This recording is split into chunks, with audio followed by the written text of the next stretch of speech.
Godavari global university Rajahmundry engineering, agriculture, pharmacy, health sciences degree కోర్సులకు అడ్మిషన్లు జరుగుతున్నవి. హైదరాబాద్ మహానగరం నుంచి ఆంధ్రప్రదేశ్ రాజధాని అమరావతికి చేరుకోవాలంటే ఎంత సమయం పడుతుంది? విమానంలో అయితే విజయవాడ చేరుకోవడానికి గంట సమయం, విమానాశ్రయానికి ఇక్కడి నుంచి వెళ్ళడానికి 1 గంట సమయం, మళ్ళీ అక్కడ ఎయిర్పోర్ట్ నుంచి అమరావతి చేరుకోవడానికి ఇంకో గంట సమయం. ఈ లెక్కను చూస్తే కనీసం 3 నుంచి 3.5 గంటలు పడుతుంది కదా. కానీ దీన్ని 2.5 గంటలకి తగ్గించే ప్రయత్నం జరుగుతుంది. హైదరాబాద్ అమరావతి గ్రీన్ ఫీల్డ్ హైవేకి కేంద్ర ప్రభుత్వం గ్రీన్ సిగ్నల్ ఇచ్చింది. దాదాపు 10,000 కోట్ల రూపాయలు ఖర్చు అయ్యేటువంటి ఈ ప్రాజెక్టుకి సంబంధించినటువంటి కంప్లీట్ డిపిఆర్ని రెడీ చేసేటువంటి ప్రయత్నాల్లో ఇప్పుడు ఆంధ్రప్రదేశ్ ప్రభుత్వం, ముఖ్యంగా NHAI national highway authority of India focus చేస్తుంది. ఈ 2 నగరాలని కలిపేటువంటి లక్ష్యంతో ఆల్రెడీ విజయవాడ హైదరాబాద్కి సంబంధించి డెడికేటెడ్ ఎక్స్ప్రెస్ వే అనేటువంటి డిస్కషన్ జరుగుతుంది. 2 గంటల్లో విజయవాడ చేరేలా ప్రణాళిక. అలానే రాజధాని అమరావతికి, నదికి ఆవల ఉన్నటువంటి అమరావతికి, విజయవాడ వరకు వెళ్లకుండా నేరుగా అమరావతిలోకి వెళ్ళాలంటే స్పెషల్ గ్రీన్ఫీల్డ్ హైవే ఉండాలనేటువంటి ప్రతిపాదనని గతంలోనే ఆంధ్రప్రదేశ్ ప్రభుత్వం కేంద్రం ముందర ఉంచింది.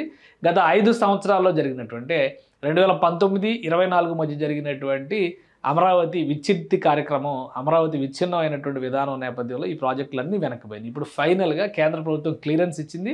కేంద్ర ఉపరితల రవాణా శాఖ దీనిపైన ఫోకస్ పెట్టబోతుంది. స్పెషల్గా హైదరాబాద్ అమరావతి కనెక్టివిటీని ఈ విధంగా డిజైన్ చేస్తున్నారు. హైదరాబాద్ అమరావతి కనెక్టివిటీ కనుక జరిగితే, అంటే ఇప్పుడు ఉన్న ఎక్స్ప్రెస్ వేకి ఉన్నటువంటి గ్రీన్ఫీల్డ్ హైవేకి ఉన్నటువంటి ప్రత్యేకత ఏంటంటే, ఇప్పుడున్నటువంటి రహదారి మార్గాలు కాకుండా స్పెషల్ హైవేని డెవలప్ చేయడమే దీని లక్ష్యం. అంటే డైరెక్ట్ కనెక్టివిటీ ఉండేలాగా ఎగ్జిట్లు, సర్వీస్ రోడ్లకు అసలు ఛాన్సే లేదు, ఎగ్జిట్లు చాలా తక్కువగా ఉండేలాగా నేరుగా హైదరాబాద్లో స్టార్ట్ అయితే అమరావతిలో ల్యాండ్ అయ్యే విధంగా దీన్ని డిజైన్ చేస్తారు. కంప్లీట్ కొత్త డిపిఆర్తో చేస్తారు. కాబట్టి రూట్ విషయంలో వచ్చేసరికి అమరావతికి ఇక్కడ కనెక్ట్ అయ్యే విధంగా, అంటే విజయవాడ వరకు ఈ కనెక్టివిటీ ఉండే విధంగా ప్రణాళికను కనుక రెడీ చేస్తే రాబోయేటువంటి రోజుల్లో మ్యాప్ ఈ విధంగా ఉంటుందనేటువంటి సంకేతాలు స్పష్టంగా వస్తున్నాయి. Proposed green field highway Hyderabad to Amaravati, direct Amaravati Vijayawada వరకు వెళ్లాల్సినటువంటి అవసరమే లేనటువంటి అమరావతికి సంబంధించినటువంటి హైవే ఇది.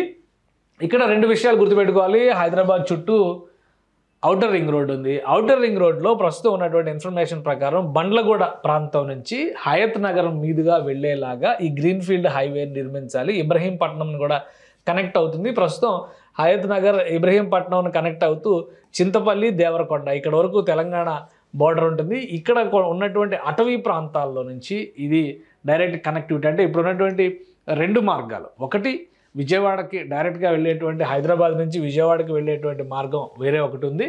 ఆ మార్గం కనుక నార్కెట్పల్లి మీద నుంచి వెళ్తుంది. ఇంకొకటి మిర్యాలగూడ మీద నుంచి గుంటూరుకు వెళ్ళేటువంటి మార్గం ఉంది. అది ఇక్కడ కనెక్ట్ అవుతుంది. గుంటూరు ప్రాంతంలో ఇక్కడ కన్వర్ట్ అయ్యి నరసరావుపేట వీటి మీదుగా వెళ్తుంది. కానీ వీటన్నిటికీ భిన్నంగా ఇప్పుడు డెవలప్ చేయబోయేటువంటి హైవే నేరుగా దేవరకొండ నుంచి ఈ ఫారెస్ట్ ప్రాంతం దాటిన తర్వాత చిలకలూరుపేటలోకి ఎంటర్ అవుతుంది. నరసరావుపేట డైరెక్ట్ అమరావతి, ఓల్డ్ అమరావతి, ఇప్పుడు న్యూ అమరావతి.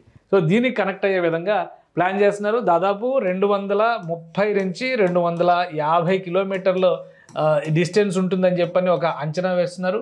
10,000 కోట్ల రూపాయలు ఎక్స్పెండిచర్ అవుతుందని చెప్పని భావిస్తున్నారు. అలానే 10,000 కోట్ల రూపాయలు ఎక్స్పెండిచరే కాదు, దీనికి కొన్ని ప్రత్యేకతలు కూడా ఉంటాయి. గ్రీన్ఫీల్డ్ హైవే అంటే అవసరమైన చోట కొంత ఎలివేటెడ్ కారిడార్స్గా కూడా నిర్మిస్తారు. ఎక్కడైనా చిన్న పల్లెలు, పట్టణాలు వచ్చేటువంటి ప్లేస్లో.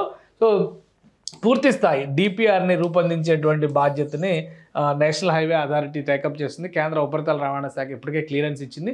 ఈ సమగ్ర నివేదిక వస్తే పాయింట్ టు పాయింట్ ఏ గ్రామం నుంచి ఏ గ్రామంలోకి వెళ్తుంది అనేటువంటి క్లారిటీ వస్తుంది.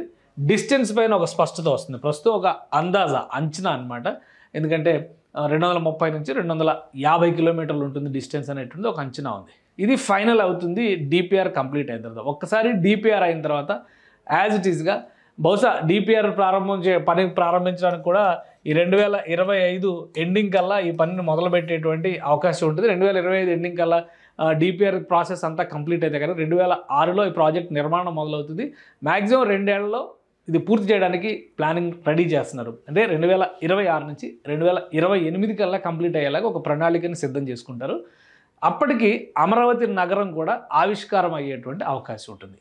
ఆంధ్రప్రదేశ్ ప్రభుత్వం పెట్టుకున్నటువంటి డెడ్ లైన్స్ ప్రకారం చూస్తే 3 ఏళ్లలో అమరావతిని సాకారం చేయాలి, మొదటి ఫేజ్ని కంప్లీట్ చేయాలని భావిస్తున్నారు. సో అమరావతిలో ఇక్కడ అమరావతికి ఎంటర్ అయ్యేటువంటి ప్రాంతాల్లో అంటే నరసరావుపేట ప్రాంతం నుంచి పల్నాడు జిల్లా నుంచి వచ్చేటువంటి మార్గాల్ని డైరెక్ట్ అమరావతికి కనెక్ట్ అయ్యే విధంగా అక్కడ అమరావతి రింగ్ రోడ్ ఉంది. అమరావతి రింగ్ రోడ్ నుంచి నేరుగా అమరావతి నగరంలోకి వెళ్ళేలాగా ప్రణాళికను సిద్ధం చేస్తారు. అలానే ఇక్కడ హైదరాబాద్ దగ్గర ప్రస్తుతం ఔటర్ రింగ్ రోడ్ ఉంది, ప్లస్ ఒక రీజనల్ రింగ్ రోడ్ ప్లాన్ చేస్తున్నారు. ఈ ఔటర్ రింగ్ రోడ్కి రీజనల్ రింగ్ రోడ్కి కూడా రేడియల్ రోడ్స్ని కనెక్టివిటీ ద్వారా ఈ ఎక్స్ప్రెస్ వేకి తీసుకొచ్చేలాగా ప్రణాళికల్ని రెడీ చేసే ఆలోచనతో ఒక కేంద్ర ప్రభుత్వం ఉంది, ఆంధ్రప్రదేశ్ ప్రభుత్వం, అలానే తెలంగాణ ప్రభుత్వం 3 కూడా సమన్వయంతో పనిచేయాల్సినటువంటి అవసరం ఉంటుంది. ఎందుకంటే ఇక్కడ భూసేకరణ అనేటువంటి అంశం ఉంటుంది. 2 ప్రభుత్వాలు స్థానికంగా భూములు సేకరించి కేంద్ర ప్రభుత్వానికి అప్పగిస్తే కేంద్ర ఉపరితల రవాణా శాఖ NHAI ఆధ్వర్యంలో ఈ గ్రీన్ఫీల్డ్ హైవే నిర్మాణ ప్రణాళికని అమలు చేస్తుంది. పూర్తిగా ఇది కేంద్ర ప్రభుత్వ ప్రాజెక్ట్ అవుతుంది, కానీ రాష్ట్రాలు సమన్వయం చేయాల్సినటువంటి అవసరం ఉంటుంది. రాబోయే రోజుల్లో 2 తెలుగు రాష్ట్రాల రాజధానులు అత్యంత సమీపంగా అంటే ప్రయాణానికి సంబంధించి చూస్తే కనుక 2.5 గంటల్లో వెళ్ళే విధంగా ప్లాన్ చేస్తారు. అది దాని లక్ష్యమే ఈ అమరావతి గ్రీన్ఫీల్డ్ హైవే. ఒకవైపు నుంచి ఈ మార్గం ఉంటుంది, తర్వాత విజయవాడ ఎక్స్ప్రెస్ వే ఉంటుంది. సో 2 కనెక్టివిటీస్ హైదరాబాద్కి ప్యారల్గా ఉంటాయి. విజయవాడ ఎక్స్ప్రెస్ వే రీజన్ ఏంటంటే నేరుగా మచిలీపట్నానికి కూడా కనెక్ట్ అవ్వడం. కార్గో హ్యాండ్లింగ్స్, తెలంగాణకి సంబంధించినటువంటి ట్రాన్స్పోర్ట్ హ్యాండ్లింగ్స్ ఎక్కువగా ఇప్పుడు చెన్నై నుంచి జరుగుతున్నాయి. అవన్నీ కూడా మచిలీపట్నంకి షిఫ్ట్ చేయాలనేటువంటి ఆలోచనతో ఉంది. దానివల్ల డిస్టెన్స్ తగ్గుతుంది, ఖర్చు తగ్గుతుంది, అలానే సమయం కూడా ఆదా అవుతుందని చెప్పి తెలంగాణ ప్రభుత్వం భావిస్తుంది. కాబట్టి 2 రాష్ట్రాల మధ్య ఒక అండర్స్టాండింగ్తో వేయబోయేటువంటి గ్రీన్ ఫీల్డ్ హైవే వలన ఎక్కువ అడ్వాంటేజెస్ ఉండే, మరింత దగ్గర అయ్యేటువంటి అవకాశం ఉండే ప్రాజెక్టుగా దీన్ని వర్ణిస్తున్నారు. సుమన్ టీవీలో మీ పర్సనల్ అండ్ బిజినెస్ ప్రమోషన్స్ కోసం కింది నెంబర్కి కాంటాక్ట్ చేయండి.